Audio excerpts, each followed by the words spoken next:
रापा क्षेत्रमा मोर्चाका उम्मेदवार श्री अमिता देवी राईलाई हजुरहरूले अमूल्य मतले विजय गराइदिनु हुन हार्दिक अनुरोध गर्दछौँ। गरेर देखाऊ, हाम्रोलाई होइन राम्रोलाई भोट गरौँ, श्रमले मात्र देश बढ्छ। धन्यवाद।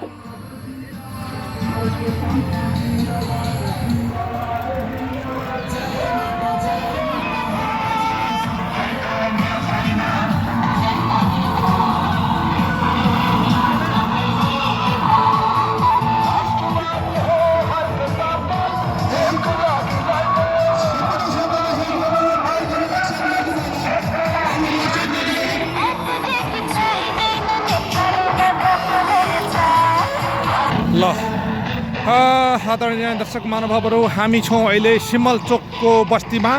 सिम्बल चोकको भित्री बस्तीमा छौँ। यहाँ हाम्रो चुनावी प्रचार सुरु भइरहेको छ।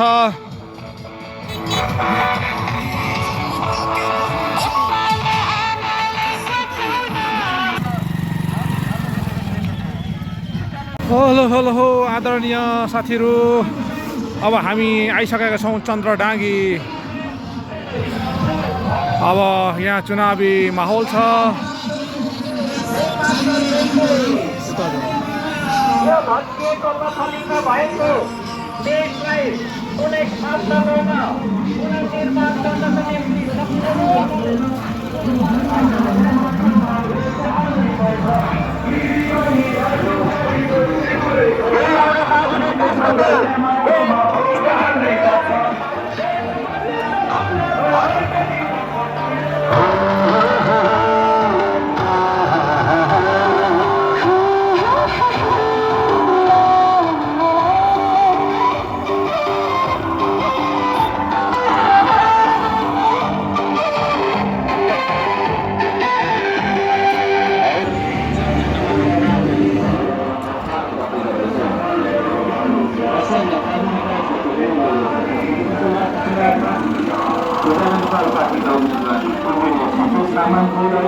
मतदान गरेर विजय गराउन हार्दिक अपील गर्दछु।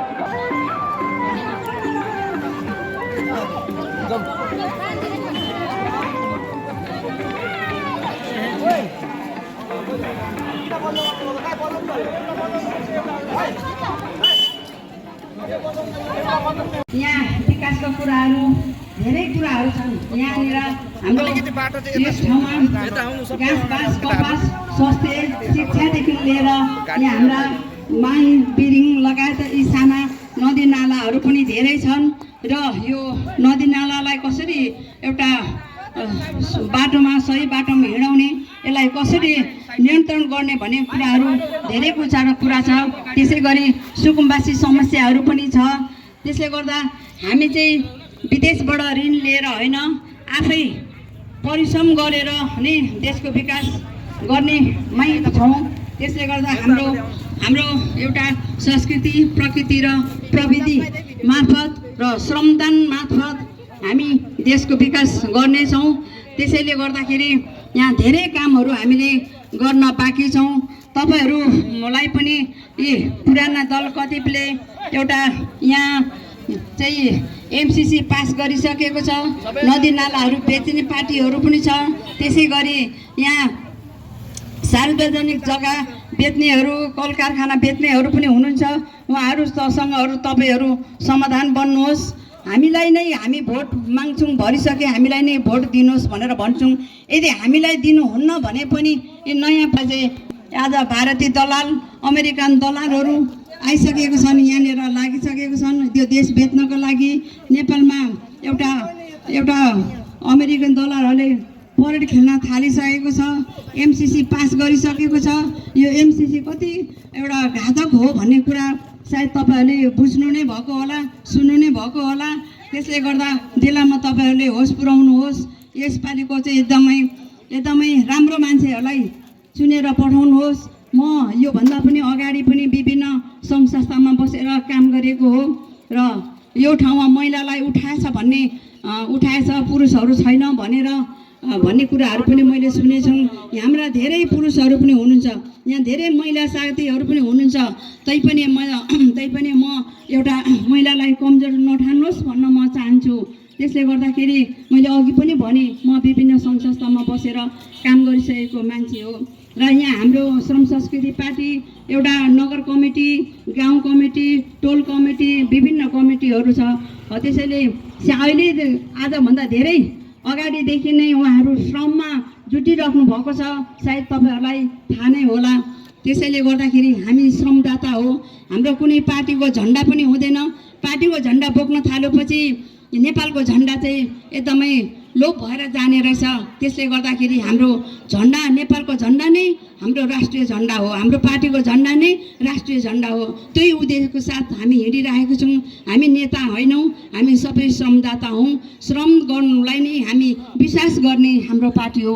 त्यसले गर्दाखेरि तपाईँहरूलाई एकपल्ट म अनुरोध गर्छु, एकपल्ट हामीलाई यो 5 वर्षको लागि हामी तपाईँहरूको अमूल्य मत दिएर हामीलाई एकपल्टको लागि बहुमत विजय गराइदिनु हुन म सम्पूर्ण यहाँका आमा बुवा, दाजुबहिनी, दिदीभाइ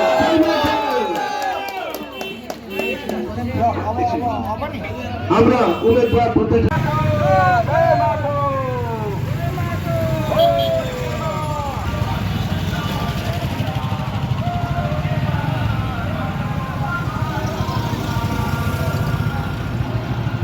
माटो यिनीहरू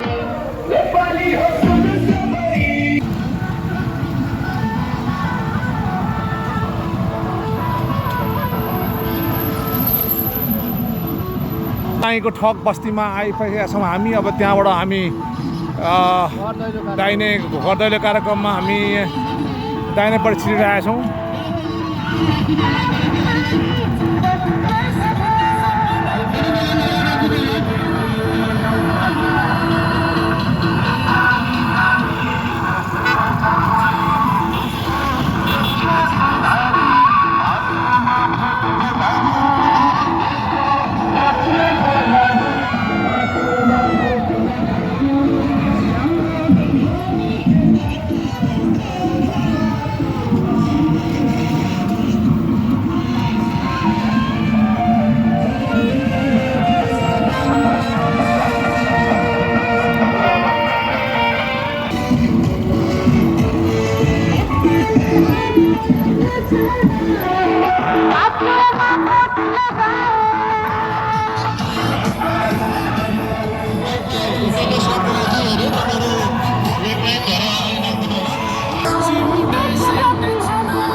त्यसै रोक्नु है।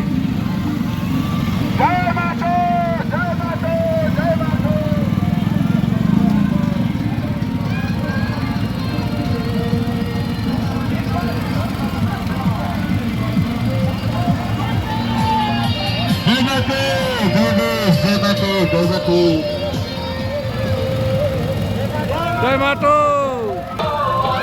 जय माटो।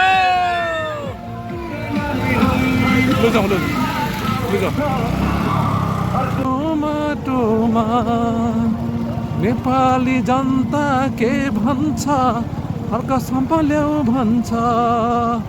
भोट केमा माटोमा माटोमा।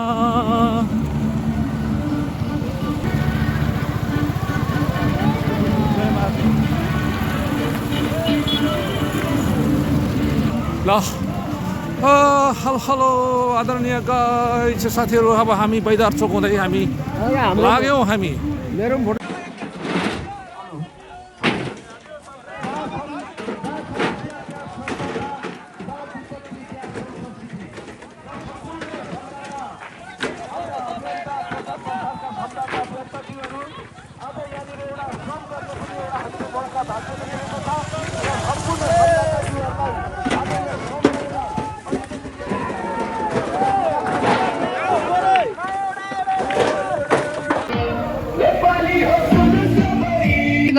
सुकुम्बासी समस्याहरू पनि छ। त्यसले गर्दा हामी चाहिँ विदेशबाट ऋण लिएर होइन, आफै परिश्रम गरेर नै देशको विकास गर्नेमै छौँ। त्यसले गर्दा हाम्रो एउटा संस्कृति, प्रकृति र प्रविधि मार्फत र श्रमदान मार्फत हामी देशको विकास गर्नेछौँ।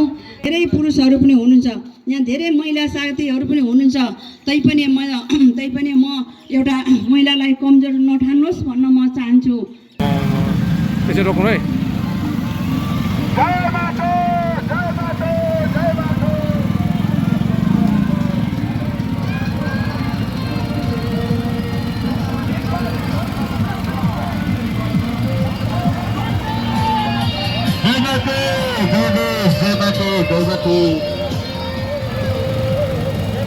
जय माटो जय माटो लुजाऊ